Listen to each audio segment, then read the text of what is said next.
बिस्मिल्लाहिर्रहमानिर्रहीम। आज की ये वीडियो तल मखाना से मुतल्लिक है।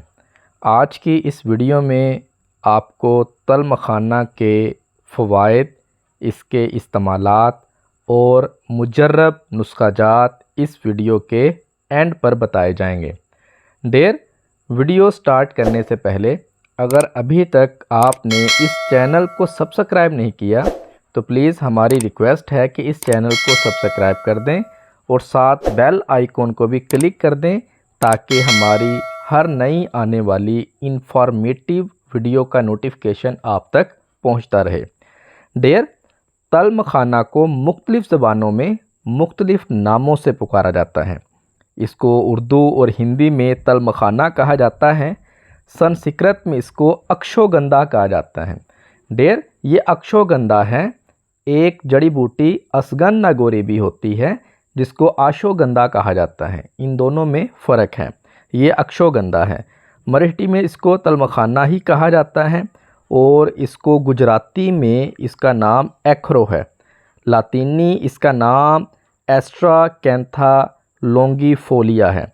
एस्ट्राकैंथा लॉन्गिफोलिया और अंग्रेज़ी में इसका नाम ऑस्ट्राकैंथा है। प्यारे दोस्तों, ये तल मखाना एक कांटेदार झाड़ी के मशहूर बीज हैं जो तिल से मिलते जुलते हैं लेकिन तिल से ज़रा मोटे होते हैं। ये सदाबहार पौधा 1 गज़ ऊंचा होता है। शाखें कसरत से एक ही जड़ से आमतौर पर निकलती हैं। पौधे मरतूब ज़मीन में, दरिया या झील के किनारे या धान के खेतों में पैदा होते हैं। पत्ते लंबे होते हैं। जा बजा इसके अंदर गांठें होती हैं। इन गांठों में से जो बीज निकलते हैं उन्हीं बीजों को ही तल मखाना कहते हैं और तल मखाना के नाम से ही ये तुख़म बाज़ार से आम मिल जाते हैं। अगर आप इसके मिजाज की बात करें तो इसका मिजाज सर्दोतर है। अगर आप इसकी मिकदार ख़ुराक की बात करें तो आप 5 ग्राम से 3 ग्राम से 5 ग्राम तक आप इसको इस्तेमाल कर सकते हैं। अब आपको यहाँ पे इसके कुछ फ़वाइद बताते हैं।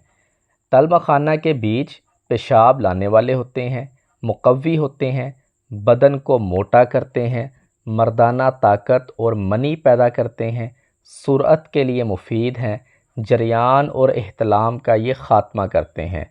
कई माजूनों और हलवों में दूसरे मग़ज़ियात के साथ मिलाकर इसको इस्तेमाल किया जाता है। लिकोरिया के इलाज में भी इसको इस्तेमाल किया जाता है। दूध बढ़ाने के लिए इसको इस्तेमाल किया जाता है। गर्ज़ ये कि तकरीबन तमाम किस्म के मर्दाना जो अमराज़ हैं उनके अंदर इनको इस्तेमाल किया जाता है। अब हम यहाँ पे आपको तल मखाना के कुछ नुस्ख़ाजात आपको बताते हैं। नुस्ख़ा नंबर 1, तल मखाना तुख़म कूंच दोनों बराबर वज़न लेकर कूट छान कर सफ़ूफ़ बना लें और बराबर चीनी मिला लें। खुराक 6 ग्राम से 10 ग्राम तक सुबह और शाम नीम गर्म दूध से दें। मनी गाढ़ा करने और सुर्रत के लिए ये वाला सफ़ूफ़ निहायत मुफीद है। नुस्ख़ा नंबर 2, तल मखाना असगन नगोरी मगज़ तुख़म कूंच शकाकुल मिस्री सब चीज़ें आपने बराबर वज़न ले लेनी है। इनको पीस लेना है और इन सब अशिया के वज़न के बराबर आपने चीनी या मिश्री शामिल कर लेनी है। 10-10 ग्राम ये सफ़ूफ़ हमरा दूध गायें, सुबह और शाम दें। मनी को बढ़ाता है, इसको गाढ़ा करता है। निहायत ही मुफीद ये सफ़ूफ़ है। नुस्ख़ा नंबर 3, तल मखाना गूंद कीकर सालम मिस्री हर एक 20 ग्राम, छिलका इसबगोल 60 ग्राम, चीनी सफ़ेद 120 ग्राम। इन तमाम चीज़ों का सफ़ूफ़ बना लें। पहले वाली 3 दवाओं को यानी तल मखाना को, गूंद कीकर को, सालम मिस्री को और चीनी को सफ़ूफ़ बनाकर मिला लें।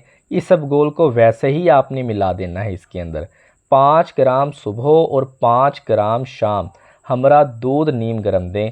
एहतलाम की ज़्यादती के लिए निहायत मुफीद सफ़ूफ़ है ये वाला। नुस्ख़ा नंबर 4, तल मखाना कुश्ता बैज़ा मुर्ग दारचीनी तबाशीर चारों चीज़ें आपने बराबर वज़न में ले लेनी है और इन सब के बराबर आपने चीनी मिला लेनी है या मिश्री मिला लेनी है और 3 ग्राम सुबह और 3 ग्राम शाम دودھ گائے نیم گرم سے دیں۔ یہ سفوف سیلان رحم کے لیے ہے، لیکوریا کا یہ خاتمہ کرتا ہے۔ نسخہ نمبر 5، تخم تل مکھانہ، گری بیج خربوزہ، زیرہ سفید، تودری سرخ، بہمن لال، یہ تمام چیزیں آپ نے برابر وزن لے لینی ہے، اور ان تمام اشیاء کے وزن کے برابر آپ نے چینی لے لینی ہے۔ ان تمام اشیاء کا سفوف بنا لیں۔ خوراک 10 گرام صبح اور 10 گرام شام، ہمراہ دودھ گائے نیم گرم دیں۔ یہ سفوف دودھ کو بڑھاتا ہے، دودھ کو صاف کرتا ہے۔ مریضہ کو غذا میں دودھ اور پھل استعمال کراتے رہیں۔ یہ سفوف مریضہ کے لیے انتہائی مفید ہے، دودھ بڑھانے کے لیے، دودھ کو صاف کرنے کے لیے۔ نسخہ نمبر 6، تل مکھانہ، گوکھرو، سالم مصری، موسلی سفید، موسلی سیاہ، تبا شیر، سب چیزیں آپ نے برابر وزن لے کر سفوف بنا لینا ہے، اور ان تمام اشیاء کے برابر آپ نے چینی ملا لینی ہے۔ ان سب کا آپ نے سفوف بنا لینا ہے۔ خوراک آپ نے 4 گرام صبح اور 4 گرام شام، ہمراہ دودھ نیم گرم آپ نے لینی ہے۔ دھات کی خرابی کی اصلاح کرتا ہے، رکت کے لیے یہ نافع ہے، جریان کا خاتمہ کرتا ہے، احتلام کو بھی کنٹرول کرتا ہے۔ نہایت مفید سفوف ہے یہ۔ نسخہ نمبر 7، تخم تل مکھانہ، اسگن نگوری، گری بیج کونچ، شکاکل مصری، یہ تمام چیزیں آپ نے برابر وزن لے لینی ہے، اور ان تمام چیزوں کے وزن کے برابر آپ نے اس میں مصری شامل کر لینی ہے۔ 10 گرام صبح اور 10 گرام شام، ہمراہ دودھ گائے نیم گرم دیں۔ منی گاڑھی کرنے والا اور مردانہ کمزوری کے لیے نہایت مفید سفوف ہے یہ والا۔ جن لوگوں کا یہاں پہ ایک بات یاد رکھیں، جن لوگوں کا معدہ کمزور اور ہاضمہ خراب رہتا ہے تو وہ ایسی مغلظ ادویات استعمال نہ کریں۔ ان کو استعمال کرنے سے پہلے ہاضمہ کو ٹھیک کر لیں، پھر یہ ادویات استعمال کریں، تب یہ فائدہ کرتی ہیں۔ پہلے اپنے ہاضمہ کو ٹھیک کریں، پھر یہ ادویات استعمال کریں۔ نسخہ نمبر 8، تل مکھانہ، ستاور، گوکھرو، بیج کونچ، بیج کنگھی، یہ تمام آپ نے برابر وزن لے کر سفوف بنا لینا ہے۔ خوراک 10 سے 15 گرام، دودھ میں کھیر بنا کر مصری ملا کر استعمال کریں۔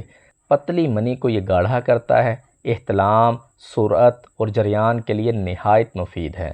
پیارے دوستو، آج کی اس ویڈیو میں ہم نے تل مکھانہ کے فوائد، اس کے مختلف نسخہ جات میں استعمالات آپ کو بتائے۔ اس طرح کی مزید ویڈیو دیکھنے کے لیے اس چینل کو سبسکرائب کر دیں اور ساتھ بیل آئیکن کو بھی کلک کر دیں، تاکہ ہماری ہر نئی آنے والی ویڈیو کا نوٹیفیکیشن آپ تک پہنچتا رہے۔ شکریہ۔